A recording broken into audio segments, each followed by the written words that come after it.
This is Paul Johnson with the Optimistic American. Now, on this next subject, we're going to have to work a little bit to figure out where the optimism comes from, because we're going to talk about human trafficking. Ashlie Bryant is a person who's been working in this space for over 13 years. She has a variety of harrowing stories. She understands the space very well and what it is that we can actually do to begin to make a difference. Ashlie is not only the author of a piece of legislation that was the first of its kind dealing with education on human trafficking, she's also running an organization that's called Three Strands Global that is putting great work into this space. Join us on the show. I think you'll enjoy what Ashlie has to say, and thanks for being with us. And by the way, if you like the work that we're doing, push that subscribe button and push the like button.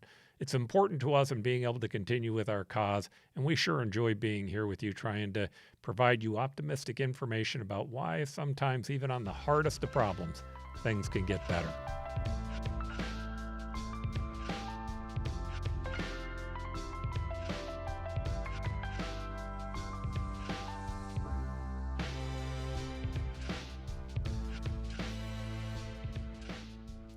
Well, Ashlie, I'd like to welcome you to the Optimistic American today. Thanks so much for being on. Thank you so much, Paul, for having me. All right, you are involved in some mightily important work with your organization. Tell me a little bit about your organization first, and then we'll get into the actual problem of sex trafficking. Yeah, so Three Strands Global Foundation has a vision to end human trafficking. Actually, that's what we would love to have happen. And our mission is to mobilize communities to combat human trafficking through prevention education and reintegration programs. So really what that means is we want to stop the crime before it starts from a preventative perspective on the education side. And if someone has been exploited or trafficked from the reintegration side, we want to make sure that survivors are empowered to thrive, and that is through a sustainable job. So really, those are the two areas that we focus in on. Really, it's prevention as an umbrella, but we like to talk about the prevention education and the reintegration piece. We have 6 different programs on the prevention education side of the house, and we have a direct services program with a drop-in center on the reintegration side of the house. Okay, so the problem, I just looked through your website last night, and there were some sobering statistics in your website about this particular problem. Can you walk through some of those statistics with us so the public has a better understanding of how big of a problem we're actually facing? Yeah, you bet. So human trafficking, let me define it because I think that's super helpful, and then the statistics really come through. So human trafficking is really 2 areas of focus that we globally focus on. One is sex trafficking and the other is labor trafficking. So when we talk about human trafficking, we're actually talking about both of those components. So these numbers include both forced labor or commercial sexual exploitation, which is what we call it. So it is a $150 billion industry globally, which you can imagine a few years back, it was the GDP of Costa Rica, right? Wow. Yeah, and we know that there are more than 40 million slaves globally around the world, and so that is both forced labor as well as commercial sexual exploitation. And then a few years back, they added forced marriage into that too. So if you take out forced marriage, it's about 27 million victims of human trafficking. So those are the sobering statistics. And, often I get asked, what does it look like in the United States? And I think the best answer for that is that it can happen to anyone and it can happen anywhere, whether it's forced labor or sex trafficking. It's in our urban communities, our rural communities. Every zip code in the United States has some piece or form of human trafficking. So we don't necessarily have a number in the US to be able to point to. That data is a little elusive, but we know that it is happening across the United States from the National Trafficking Hotline and the data that they share annually with all of us.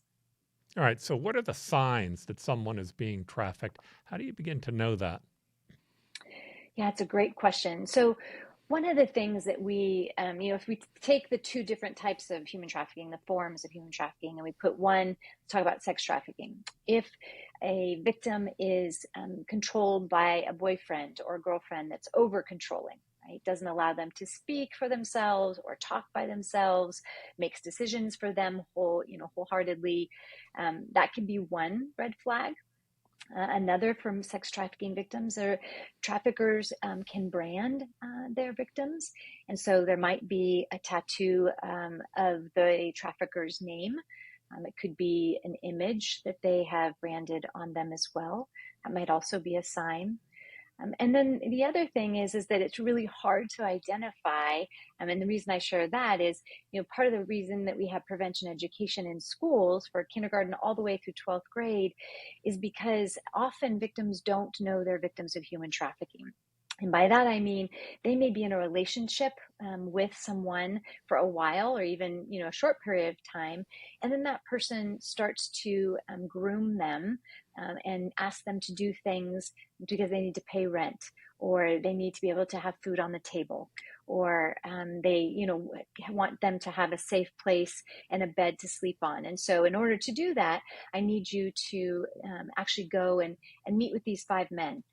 Or these women, and I need you to come back with the money, give it to me, right? So it is hard sometimes for a victim of human trafficking to say, well, I didn't have a tattoo, and I wasn't controlled, or didn't think I was controlled by anyone, because that was my boyfriend or my, partner, or someone who I had a relationship with. So, we talk about signs being, there are signs that we can look for, but I think isolating oneself, if somebody was isolating themselves, that might be another example. The other thing we talk about is forced labor.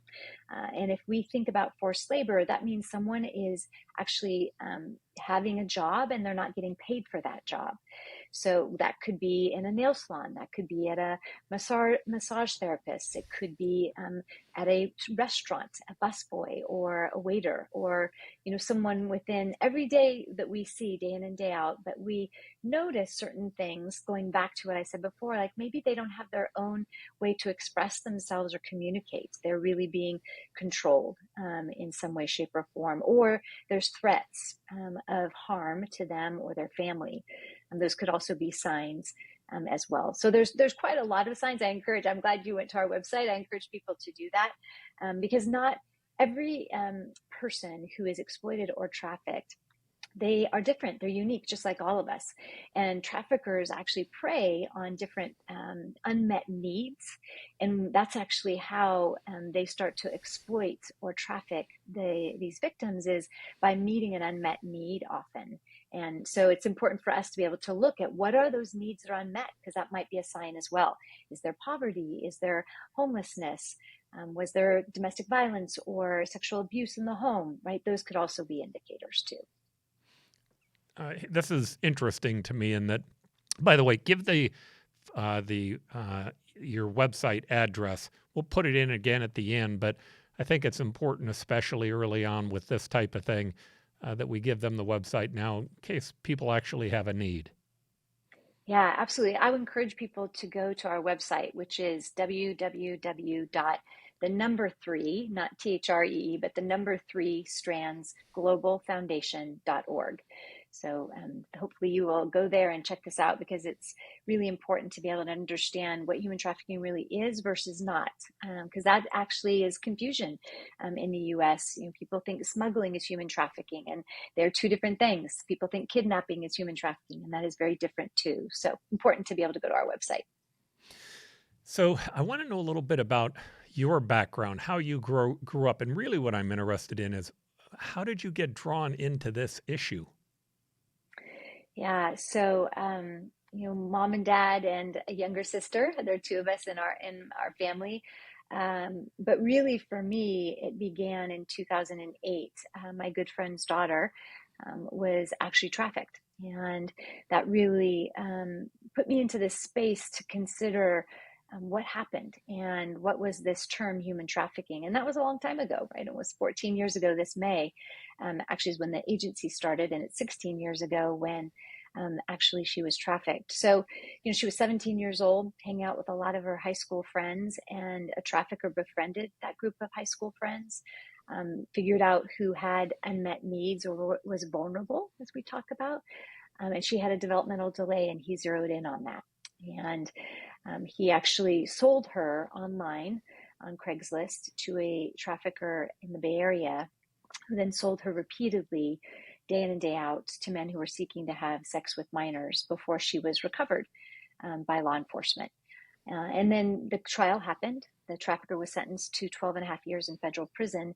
And then we, about 18 months or so afterwards, started the nonprofit, really with this missional focus that I talked about earlier, which is, how do we prevent this from happening in the first place? But if it does happen, how do we make sure to reintegrate survivors so that they're empowered to thrive? All right, so I'm going to give you a little story. During the time that I was mayor, I went out and I worked in every job that existed in the city, from working inside of a sewer manhole all the way to the fire department. One night, I went out with the police department. I went out with Vice, and while we were out with Vice, they were busting prostitutes and they were busting Johns. And as it turns out, we had one young girl that ended up getting in the car. I got in the back seat. And again, this was an undercover officer. And they start going through this little banter back and forth about what she could do for him. And then she would say something back to him. And then finally she said, "You're a cop." Now, she didn't, a lot of people mistakenly believe that police officers can't tell you they're not a cop. They effectively can tell you they're not a police officer. But nonetheless, she asked him, he said, "No, I'm not a cop." She said, "Okay, I believe you're not a police officer, but I think that guy in the back seat is a cop." Well, I was mayor, but it tells you what maybe my name ID was at the time. I'm not sure. But nonetheless, she didn't recognize me. So she then, when she believes that neither one of us are police officers, she starts going through this little jingle of what she has to offer. So the police officer says, her name was, she called herself Peaches. He said, "Peaches, I'm a City of Phoenix police officer. You're under arrest for solicitation and prostitution." So I ended up down at the station with her for a couple of hours, just listening to her, asking her her story. So as it turns out, the first part that was heart-wrenching was she was 13 years old. The second part was she had actually been enlisted a year earlier, and she told us about the guy who had enlisted her. And he basically had found her running away. When he found her running away, he convinced her to go back home with her mom and dad. He befriended her mom and dad, and then began giving her gifts. And then somewhere along the line of giving her gifts, he started having financial problems, or at least according to Peaches. And if he could just get back on his feet, he'd have been okay. So Peaches helped him by going to a local bar and stripping. Now, the first shock to me was to think that there was a 13-year-old girl someplace in one of our bars that was stripping. But nonetheless, he then got her into prostitution. Now, to me, that would fit into a trafficking situation. I'm not sure, but it would seem to fit into it. Here's one of the things that I heard, and I'd like to have your voice on this, that if we just legalized prostitution, it would fix this problem. It would go away. I'd love to have your thoughts on that and whether or not you believe that that's correct. Yeah. So no, I don't. I think that it's a really interesting, well, first of all, that story is one of many, Paul. That is what you experience first. And first and foremost, a child should never be arrested. There's no such thing as a child prostitute. Just end, period, stop statement, right? There just isn't. That child was a victim of human trafficking. That child was groomed. Everything that you just explained is 100% that child was sex trafficked. And what's sad about it is that the resources, it doesn't sound like the resources actually came to Peaches, which is the other component that I'd love to talk about in just a second. But to answer your question, by legalizing prostitution, we actually have had this conversation that it actually will make it so that traffickers will dive deeper into the younger population. And this comes directly from survivors. We have just the honor and the privilege, as I shared with you in the beginning, to have a reintegration program where we actually reintegrate survivors back into sustainable jobs. We've actually reached over 1,000. And of our clients that we get to work with day in, day out, this is one of those places where they say, we cannot legalize it. That's just one of those things we can't. Now, what needs to happen and should have happened with Peaches is decriminalization for victims, right? We don't want victims ever to be arrested, prosecuted, to have in any way. They are victims of human trafficking. They should be given resources. They should be having restitution from their trafficker, right? There's a lot of things that should happen as a victim and a survivor, and one of those is not to be criminalized at all. So, from my perspective, and those who we serve and those and our Survivor Advisory Board, this is a space that we've stood for a really long time. And I'll also tell you that I'm always open to having an open conversation with someone who disagrees, right? There's lots of people who disagree with that. But from our experience, and I can only speak from our experience, that is not the solution. Yeah, that I think that was my experience also. I was open to listening, but in everything that I saw, it would contribute to the problem as opposed to take away from it. Assuming that you think that the problem is human trafficking and young people being drawn into it. The point that you made, I thought it was a good point, and I didn't think about it, but I do know she was prosecuted. Now, that was back in the 1990s, to be fair.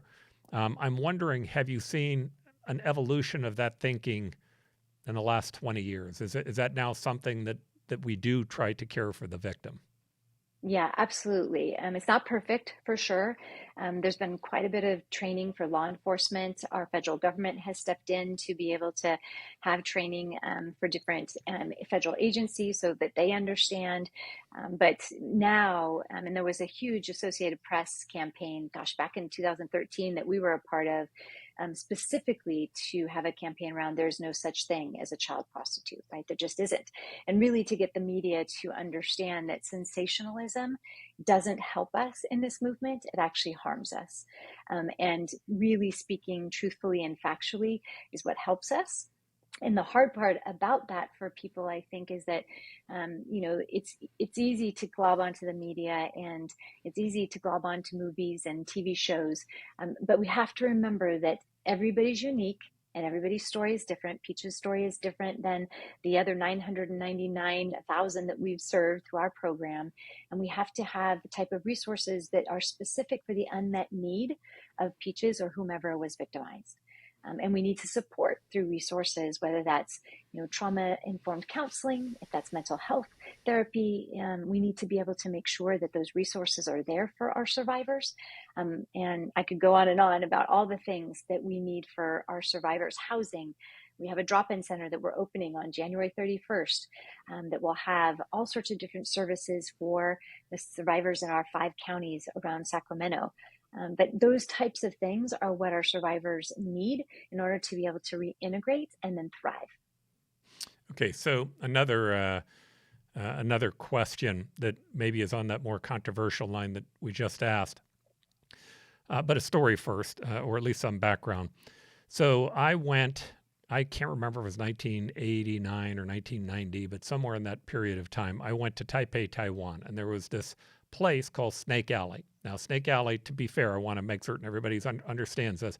I know that Snake Alley has changed. It was more of a brothel type environment back then. Today, it's more of a tourist destination where people have they have this deal that they will do where they pull out snakes, cobras, and the cobra they'll have a mongoose in a cage down below it, and they'll have a little line, and everybody stands behind the line, and the cobra kind of snaps at the crowd. And then finally, they'll take him and they'll hit him on the head with a ball-peen hammer. They'll open him up, open his blood into different little glasses, and then take the liver and put a drop of bile in each one.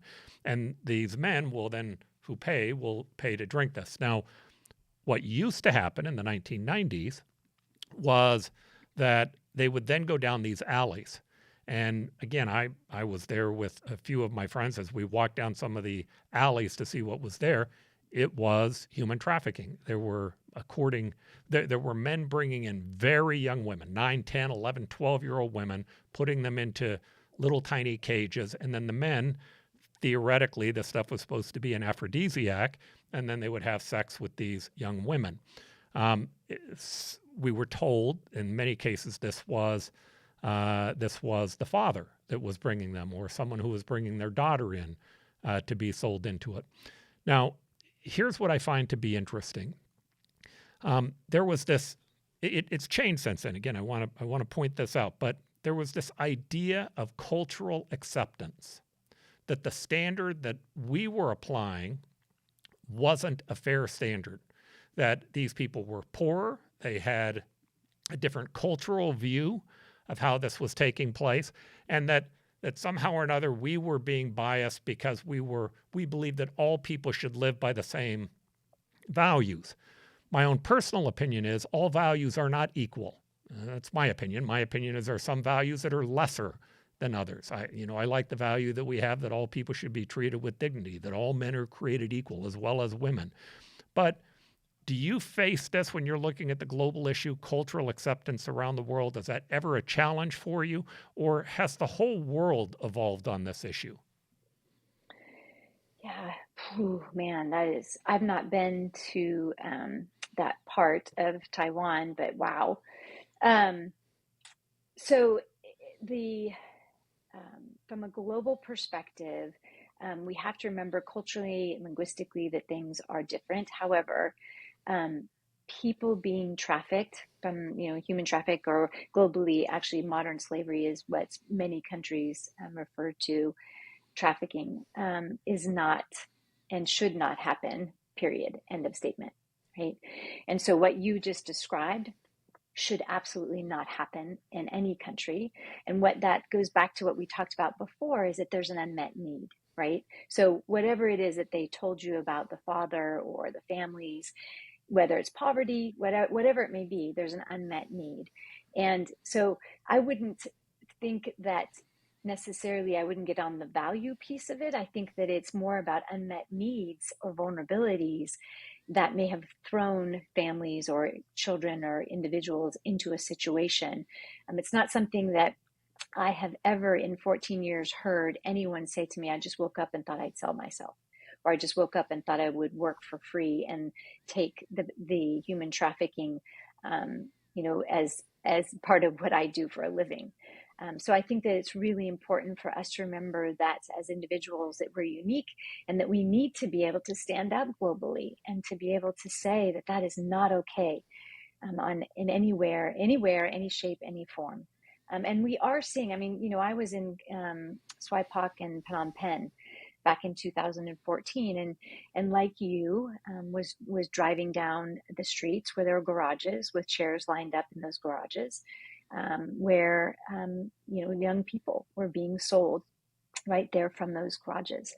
And it was heart-wrenching. I was nauseous and sick to my stomach, and it has come a long way. This is part of our global movement to be able to recognize the value and the worth, the true value and worth of individuals, and that we shouldn't commoditize that. We really need to look at it as what is this, who is this person, and what are the gifts and talents that they have and that exist, not for financial gain based off of their bodies. Bodies are not commodities, right?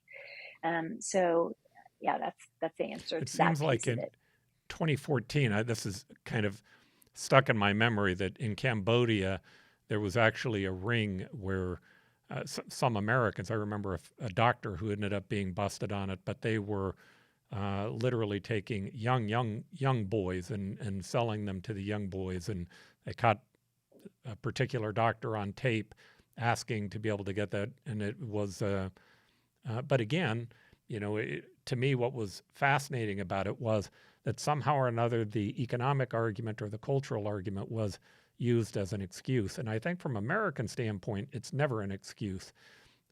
Do you ever face a challenge from other governments, or have you found most of them agree today that human trafficking is a bad thing regardless? Yeah, human trafficking is a bad thing regardless. That is really, and I was just at the UN actually about 11 months ago. We were having this conversation.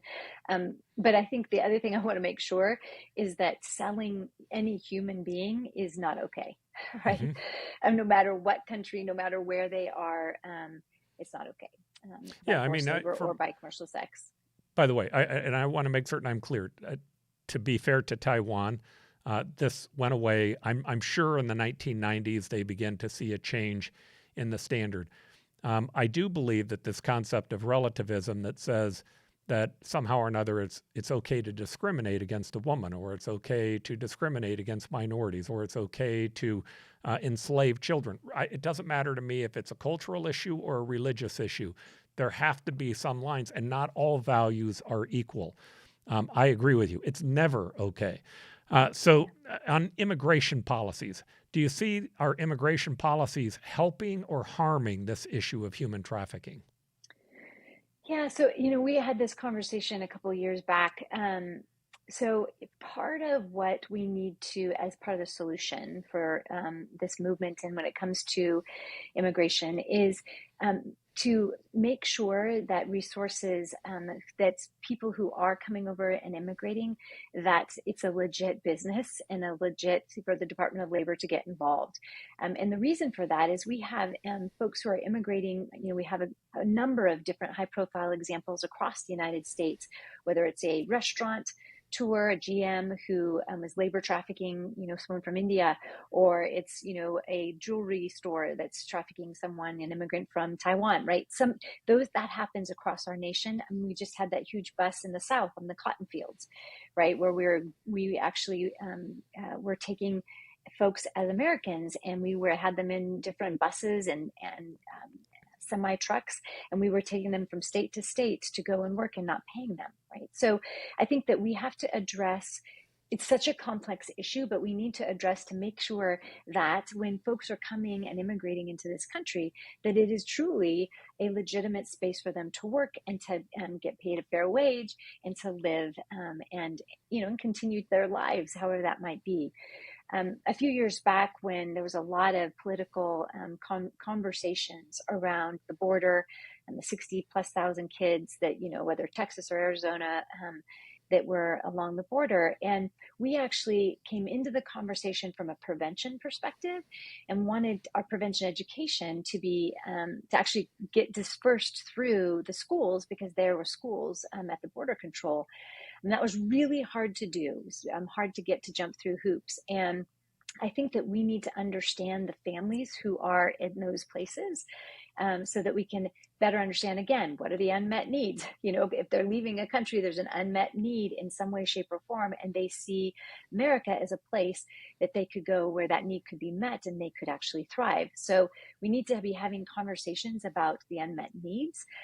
Because we know at Three Strands here, as we do direct services, that yes, we have different immigrants who've been exploited for labor, and that we have different survivors who want to be able to thrive and didn't have that opportunity because they were exploited.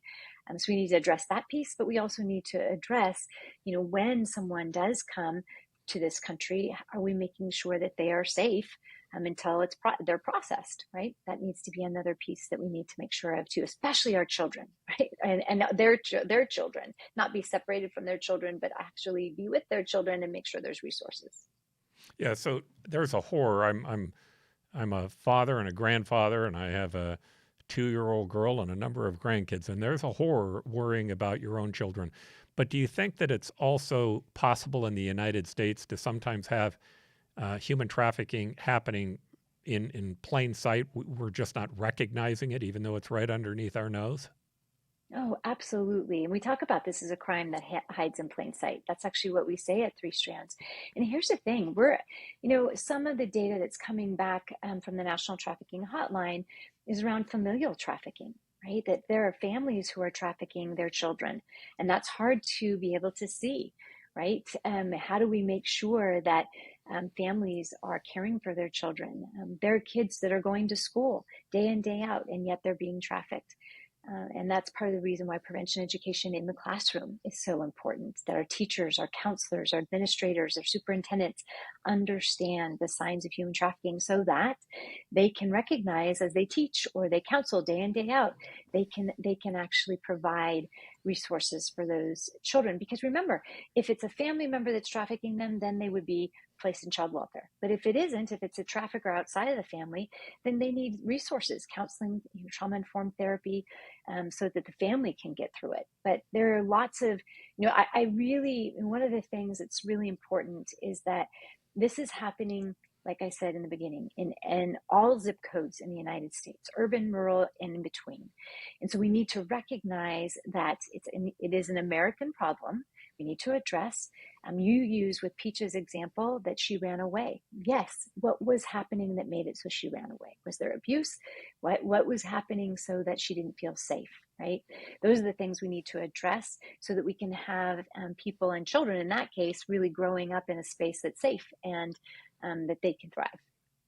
Do you think that do you believe that there are areas where we may unwittingly actually end up helping the sex trafficking that's taking place? Again, unwittingly, maybe not knowing, or any examples that you could think of on that? So, the thing that I think about when you ask that question is that we have to address the demand, right? So we say sometimes that if there was no demand, right, there would be no human trafficking, or, in this case, in your question or your example, sex trafficking. So the buyer of someone, an individual, we often don't have a consequence for that person. So addressing the demand is something that we need to do. Part of, again, our prevention education program, we start in kindergarten, and from kindergarten to sixth grade, we don't use the term human trafficking even once. What we talk about is that inner voice that a child has. What are the characteristics of a trusted adult? We talk about, what does it mean to be safe? Who are safe people and safe places, so that we can really help them understand their true value and worth, that they're a masterpiece and that they have so much to be able to give and to be able to do. And so, and it isn't until middle school we start having, a conversation around abuse, because that's actually federally where that standard comes into curriculum. But I think it's really important as we think about, what areas do we address? For Three Strands, it's around prevention. So the demand, we address making sure people understand the value and worth of a human being, not monetarily, not from a commodity perspective, but true value, gifts, and talents, so that they don't become a trafficker, they don't become a buyer. They see people differently, right? Mm-hmm. So you made the point about you wanted to make it very clear that there is sex trafficking in the United States, and I can see where, as an American, oftentimes we believe those are someone else's problems. It's not really our problem, because again, it's so evident. When I told the story of Taiwan, you told the one of Phnom Penh. It's so obvious when you go there. It's right out in front of you. Here's the question, though, that I would ask. Is there a big difference that you see between what's happening globally and what's happening locally, and how you as an organization have to respond to that? Yeah, it's a great question, Paul. So I think when we have survivors that have been trafficked, whether by forced labor or commercial sexual exploitation, there is a vulnerability or an unmet need, whether it's in Phnom Penh or it's in, Sacramento, California, right? And how a trafficker might groom someone may look very similar. Grooming can take on lots of different forms.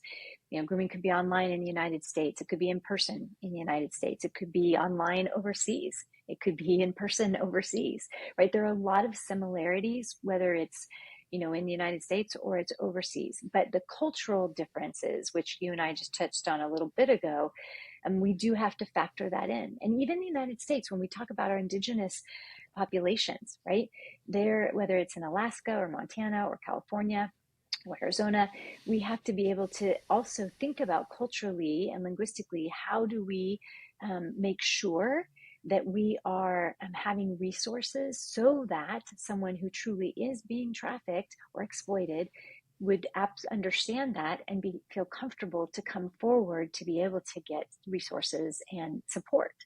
Because part of our problem in the United States is that we always think it happens over there, right? That's part of the problem. And the other part of our problem is that when we do have survivors that need resources, that we don't have enough housing, or we don't have enough drop-in care, or we don't have enough therapy, right, to be able to actually provide for survivors what they need. And actually, there was a study just a few years back on one of the most important things that we can do for survivors is actually help them find a sustainable job. Which, so for us, was great, right? We thought, yeah, that's what we do is reintegration. But you think about it for a second, and it makes a lot of sense. If someone has a sustainable job, they know their self-worth. They understand that they actually go to their job. They are valued for what they're doing. They come home with a paycheck. They have the ability to provide for their family, all of those things. So that's an important component, but we need to make sure that we don't keep thinking it's just overseas, and that we recognize in the United States that we need to do something about this and support our nonprofits like Three Strands Global Foundation, so that we can continue to do the good work that we do. Do you made a comment a moment ago about survivors. Do you have any survivors' stories that you might share with us that give a powerful example of how the challenges that they face, the difficulties that they face, and without obviously mentioning names, but that can help illustrate to people how big a problem this might be? Yeah, so what I like to do at Three Strands is sort of combine different information. You call it stories, I call it information, because I never, ever, ever, and Three Strands will never, ever out a survivor. Right? That is their story to tell, not my story to tell. And so that is something that we have done for 14 years, where my experience of why I got involved, that's my experience and why I got involved. But a lot of our thriving individuals, whether it's forced labor or commercial sexual exploitation, their stories don't look very different than some of the things that we've shared here today, right? It is that they have been sold, for sex multiple times a day. I would say that they've been raped, right? And a trafficker has benefited from that. From a forced labor perspective, they have been forced their passport, if they have come to this country thinking that they have immigrated and that they are going to have a sustainable job, if their passports are confiscated, they're threatened with, you'll be deported, or law enforcement will lock you up because they don't know the social systems of this country. But those are just, two examples of things that over all the 14 years that we see specifically. And then I think the other piece of it that we always have to go back to is we want survivors to be empowered to tell their stories if they want and when they want. And so, just me sharing those things and what we talked about earlier is probably good. But I think that as we go forward in this movement, one of the things, in fact, today, the U.S. Advisory Council shared their 2023 report. And that council is comprised of survivors all over the country, whether they were commercially sexually exploited or it was a forced labor situation. They come together to give best practices to our government as well as the nonprofits who work in this space. And that is paramount, because what you said before about Peaches, we have to understand what it is that Peaches needed, and we have to understand the system that's broken, that didn't serve Peaches in the way that she needed to be, so that we can actually fix it, right? That we can actually make sure to eradicate human trafficking, that we can end it. And the other thing I'll share about this that's really Three Strands is super passionate about, and that is that when we have those who enter into child welfare or our foster care system, which needs so much reform in this country, we traffickers understand that that's a vulnerability that they can exploit. And when we have more than 500,000 kids who are in that system in the United States, you can guarantee that traffickers understand and know that. And wherever it is that they can exploit an individual who may be a part of that system, that would be something that they probably would do. So anytime I try to understand an organization, a foundation, or a business, I always start with what do your people do? Where are your resources going? So to understand your foundation, help me understand where resources are going in your foundation to fix or help on this problem?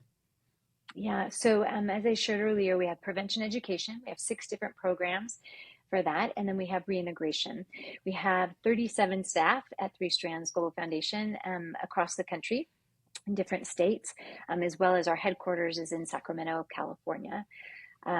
We have a drop-in center that was funded by a donor, and which has allowed us to open that on January 31st.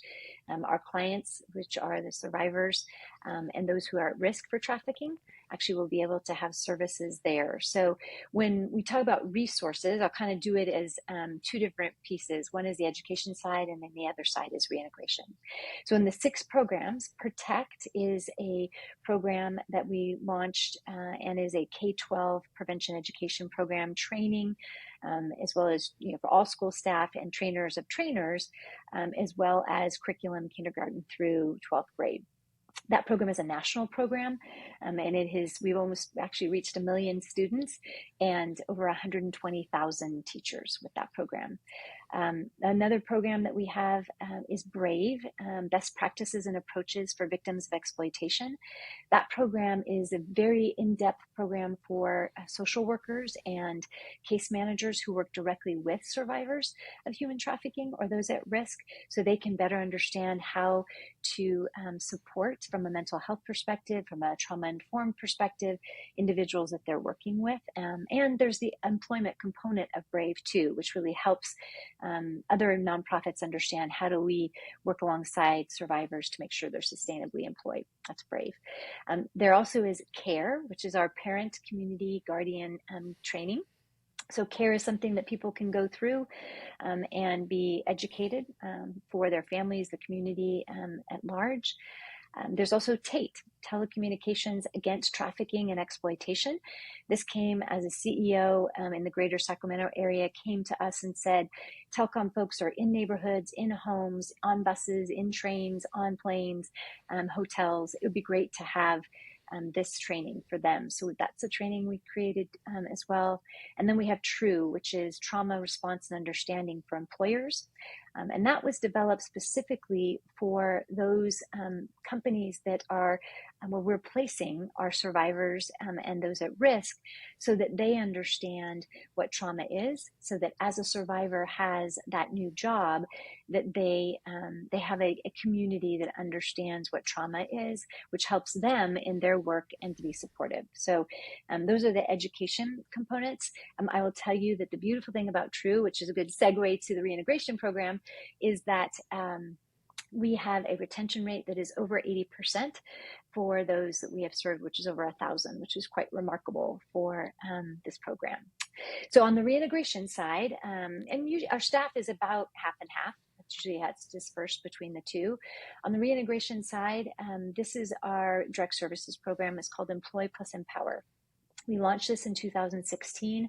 There was an unmet need in Sacramento. There was a gap of making sure that survivors had a pathway to employment and a pathway to education so that they could thrive. And so Employ Plus Empower does just that. We have case managers and social workers that walk alongside breaking down barriers to employment, right? You and I having a driver's license or social security card is one of those things we take for granted, but not so much, right? Our 35% of our clients don't have those things. Well, if you don't have those things, it's hard to get a job, right? So we really walk alongside from meeting basic needs, transportation, food, making sure to connect with other NGOs that have housing, making sure their basic needs are met. Once their basic needs are met, then we start to be able to go through which pathway would you like, employment or education, and really walking alongside these individuals to make sure that they're the ones empowered to make those choices. We offer the services, and that they make the choices and walk the path. All right. So did I miss Freedom Project in there? Yeah. So the Freedom Project happened a couple years ago. CNN did a collaborative project with us where they really wanted to help everyone on My Freedom Day, which happens once a year in March, for people to understand commercial sexual exploitation and labor trafficking. So they partnered with Three Strands Global Foundation to create the Freedom Project.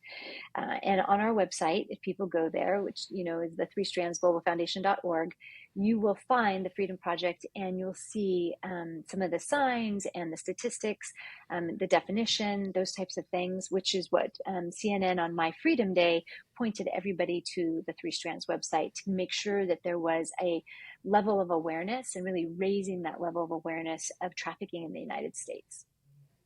All right. And then in terms of your funding today, where do you raise your money from? Where does most of your revenue come from for your organization?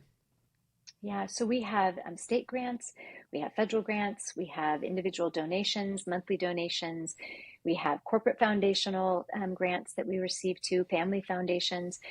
Most of, I would probably say, I think we're at 67%. Actually, this afternoon have our controller coming in to do a most recent update, but about that much comes from federal and state and corporate grants, and then the rest is individual donations as well as monthly donations. In fact, that's one of the places where this year we really have a focus. Our fiscal year is July 1 to June 30. And so we really want monthly donors, right? Those unrestricted funds really help us. And I'll give you an example. When we had our on-site just a few years ago, one of our case managers came and said, our survivors are really not having their driver's license, and then they don't have their driver's license. So it would be really great if we had a driver's license program. And so, we kind of thought about that and thought, this is a great idea, but we don't have any grant or funding for it specifically.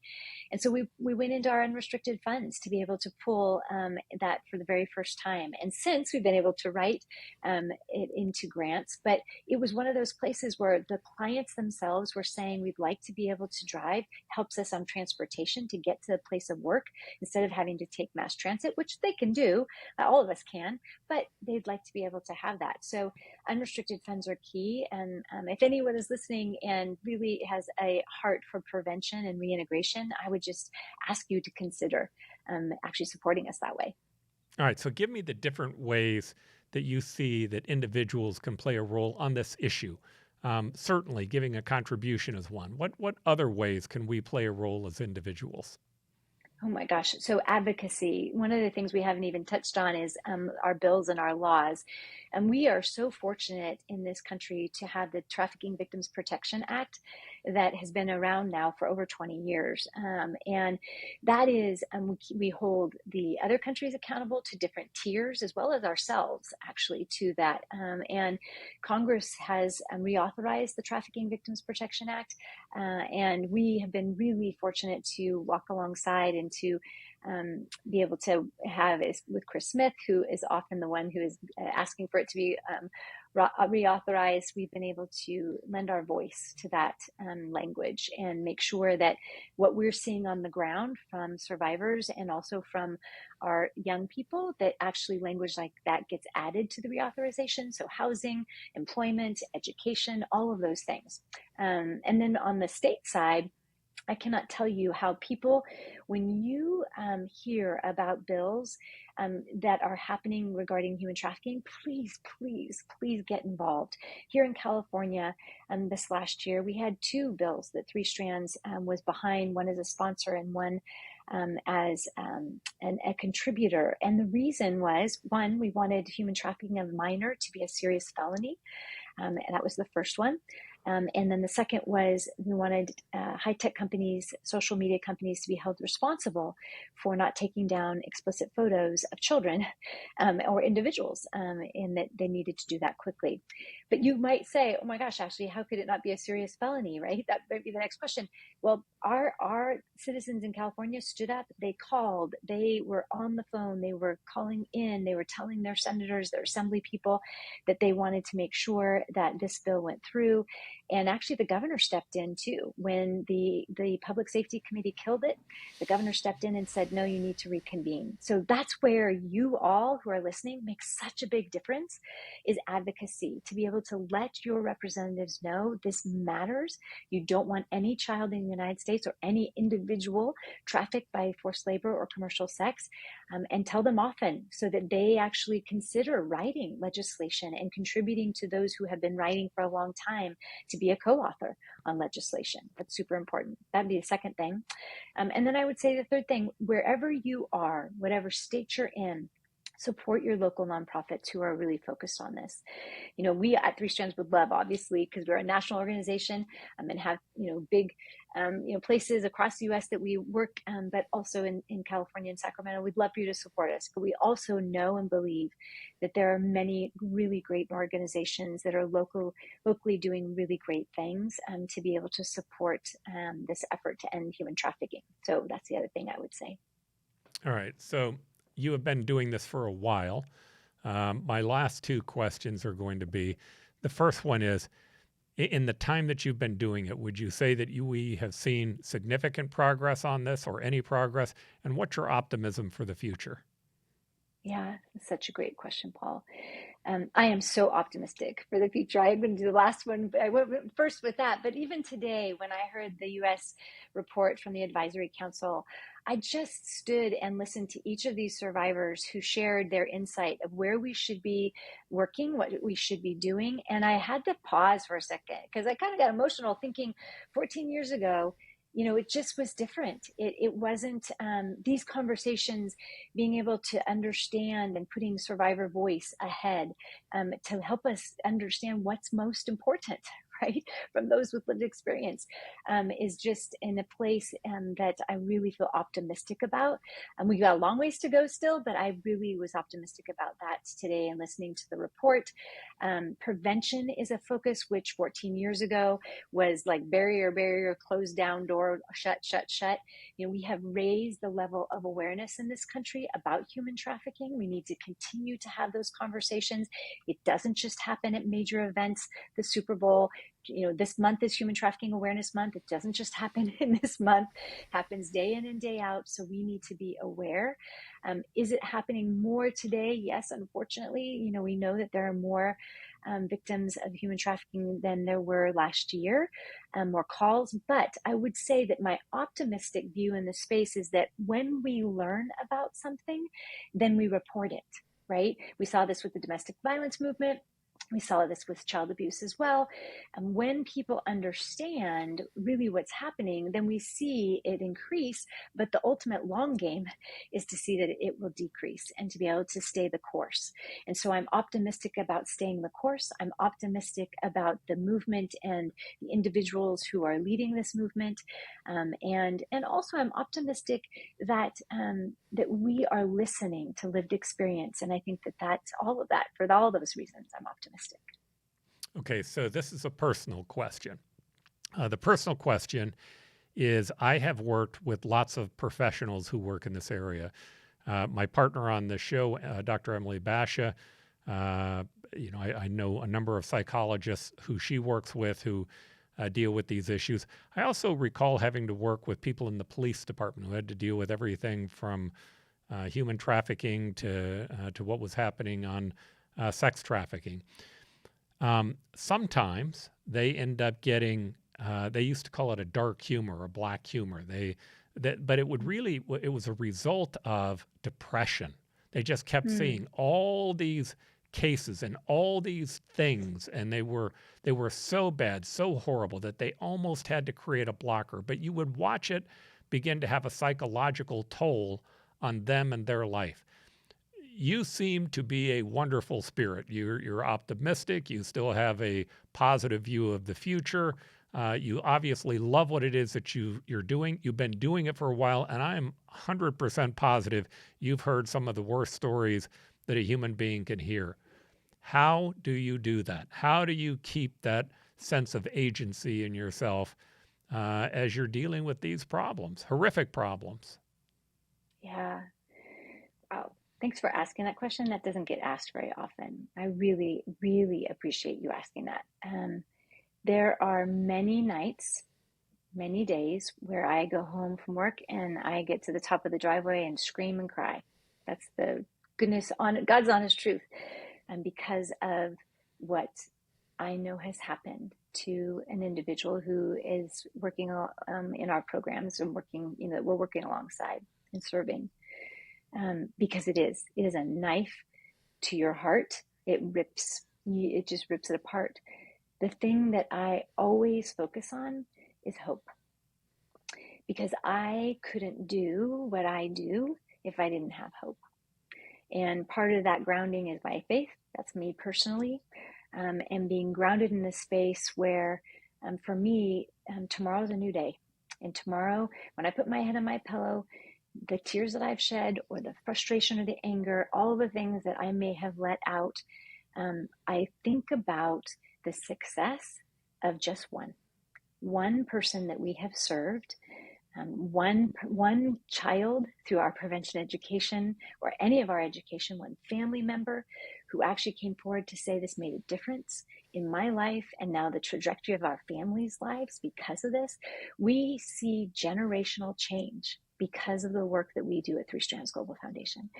And so from that perspective, I have such great hope.